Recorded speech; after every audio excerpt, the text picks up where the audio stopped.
Oke, hari ini kita akan ngebahas tentang banyak dropshipper yang akan bangkrut di tahun 2024 ini. Kok bisa? Langsung aja kita bahas. Baik, bisnis dropship ini adalah bisnis yang dulu itu sangat-sangat potensial gitu guys ya. Sebenarnya sekarang itu masih potensial kalau misalnya kalian itu mengerti ya cara mainnya dan lain sebagainya. Tapi tentu makin sulit semakin kesini ya. Karena kalau misalnya kita sebagai dropshipper di marketplace, itu sekarang udah lumayan susah guys. Karena peraturan-peraturan dari marketplace kayak misalnya batas pengiriman ya itu apalagi di Shopee sekarang itu kan kalau misalnya ada pesanan yang masuk sebelum jam 12 siang harus diatur pengiriman hari itu juga atau hari yang sama. Jadi ya makin susah lah kalau misalnya kalian itu masih baru pemula ingin terjun ke dropshipper, tentu beda banget tantangannya dibandingkan kita mulai bisnis dropship di tahun 2019 atau 2020. Itu lebih mudah dibandingkan tahun sekarang guys ya.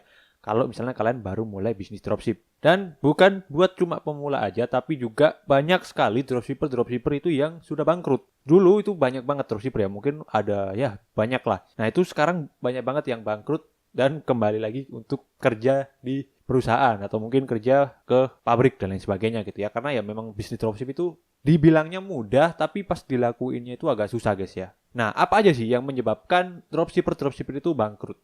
Pertama adalah produk adaptasi. Jadi dropshipper itu banyak yang kurang beradaptasi dengan produk. Nah, kita sebagai dropshipper itu mempunyai keunggulan ya, yaitu bisa menjual produk sebanyak apapun. Dan kita bisa berganti produk semau kita, kapanpun dan dimanapun gitu ya. Misalnya kita hari ini jual produk mic ya. Nah, besok kita mau jual handphone ya itu bisa guys, karena kita nggak pakai stok gitu ya. Ya kita udah tinggalin aja gitu kan. Kita hapus produk mic ini dan kita upload ulang dengan handphone gitu. Nah, dropshipper ini dia kurang beradaptasi. Dia nggak tahu karena dalam berjualan itu bukan cuma sekedar upload doang, tapi juga gimana caranya kita mencari produk yang bisa winning ya bahasanya itu atau bisa laku di pasaran itu. Nah, ini yang disebutnya dengan produk adaptasi. Banyak dropshipper yang kurang beradaptasi dengan produk. Dia itu menjualnya produk asal-asalan, dia ngerisetnya asal-asalan gitu ya. Dan langsung pasang harga mahal. Udah masuk di Red Ocean, langsung upload pasang harga mahal lagi ya. Gak laku gitu ya guys ya. Jadi memang kita harus pinter kalau misalnya menjadi dropshipper itu yang namanya riset produk ya. Supaya kita bisa beradaptasi dengan produk yang kita jual. Kalau misalnya dulu kita jualan produk spinner ya. Dulu kan tren banget tuh spinner ya seperti itu. Nah itu laku guys ya. Nah kalau sekarang kita jual spinner ya nggak laku.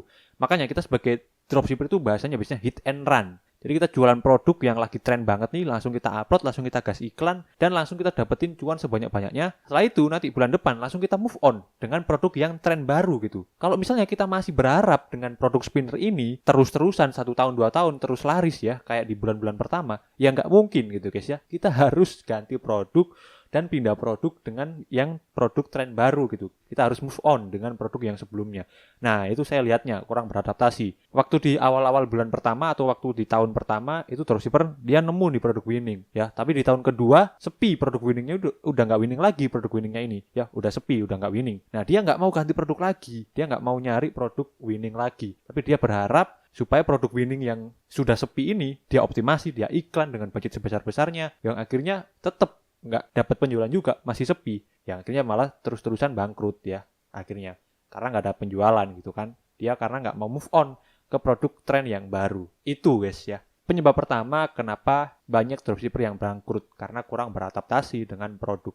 Jadi intinya di sini kalian harus bisa beradaptasi dengan produk. Kalau misalnya kalian itu menjadi dropshipper, menurut saya wajib untuk ganti-ganti produk gitu ya. Jangan cuma berharap ke satu produk dan bisa cuan selama 5 tahun dengan satu produk itu doang ya. Itu nggak mungkin ya. Dan penyebab kedua adalah kagak update fitur ya. Nah ini banyak banget dropshipper yang nggak update dengan fitur ya. Marketplace ya, itu pasti mengeluarkan fitur-fitur terbaru dan tentu saja teknik-teknik berjualan ya. Kungfu berjualan itu berubah-ubah guys ya. Kalau dulu kita cuma upload produk doang ya di tahun 2020 itu udah laku ya. Nah sekarang di tahun 2024 kita cuma upload produk doang dan berharap laku, itu nggak mungkin ya. Kita harus beriklan, kita harus live, kita harus menggunakan fitur affiliate ya. Karena sekarang banyak banget fitur yang ada di marketplace ya. Affiliate, live, iklan live ya. Sekarang di Shopee ada. Terus juga iklan toko dan lain sebagainya gitu guys ya. Intinya kita sebagai dropshipper juga harus bisa beradaptasi dengan fitur. Jadi bukan cuma produk. Karena kita berjualan kan pakai platform. Dan di platform tersebut pasti update. Nah kalau misalnya kita nggak update pengetahuan kita,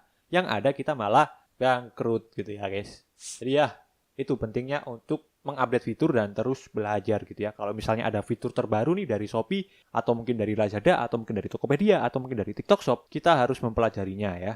Dan bukan hanya fitur saja yang menyebabkan dropshipper itu bangkrut, tapi juga perubahan kebijakan dari platform marketplace itu sendiri. Jadi walaupun kita udah update ya fitur-fitur, kita udah tahu nih fitur affiliate itu gimana cara menggunakannya, kita juga tahu cara mengoptimalkannya, tapi kadang walaupun kita udah mengikuti update fitur tersebut, kadang kita masih bisa bangkrut guys, karena kebijakan yang dibuat sama marketplace tersebut. Contohnya, sekarang itu di Shopee, kalau misalnya tadi ya, ada pesanan yang masuk di jam 12 siang, di bawah jam 12 siang, kalau kita nggak atur pengiriman, itu akan batal otomatis. Nah, kebijakan-kebijakan tersebut itu kan sebenarnya agak memberatkan dropshipper gitu ya. Karena kalau misalnya kita nggak kirim-kirim produk ya, gara-gara supplier kita itu lama kirimnya, ya bakal toko kita hancur ya. Karena di Shopee itu bukan cuma di hari yang sama harus diatur pengiriman. Tapi kalau misalnya kita nggak kirim-kirim produk ya selama 2 hari, itu pesanan akan batal secara otomatis ya, by system. Nah, ini ya penyebabnya ya, biasanya kebijakan-kebijakan yang dibuat sama Shopee. Bukan Shopee aja ya, tapi banyak guys ya. Sorry.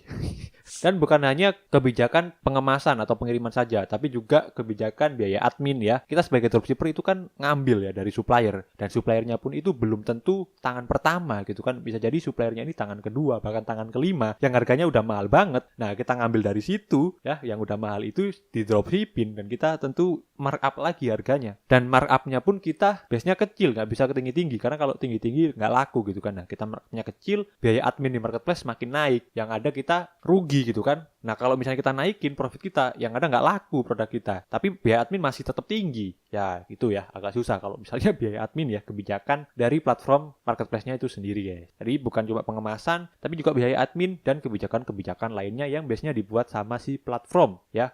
Yang tujuannya tentu untuk memudahkan dan juga untuk menemukan win-win solution antara seller atau pembeli gitu kan. Contohnya kayak retur ya, pengembalian tanpa approve dari kita ya. Pembeli bisa langsung tuh ya. Pembeli bisa dapat uangnya tanpa dia harus ngirim produknya ya. Nah, itu seperti itu kan juga bisa membuat kita sebagai dropshipper yang untungnya udah kecil karena ditergerus biaya admin plus supplier lama pengirimannya, ya itu kan bisa bikin bangkrut gitu guys ya, kita sebagai dropshipper. Selain itu juga kita sebagai dropshipper kurang mengikuti yang namanya market behavior ya. Market behavior ini adalah perilaku customer ya guys ya. Dulu customer mungkin kebanyakan belinya itu lewat volume search ya, atau search engine-nya di marketplace ya. Nah, sekarang itu juga banyak yang belinya itu lewat live shopping guys ya. Jadi bukan cuma kita mengandalkan judul saja, tapi kita juga harus live ya. Apalagi produk kalian itu marketnya adalah ibu-ibu ya, atau orang tua gitu. Nah, mereka pasti biasanya kalau setiap malam ya udah free gitu, kebanyakan nonton live Shopee ya guys ya.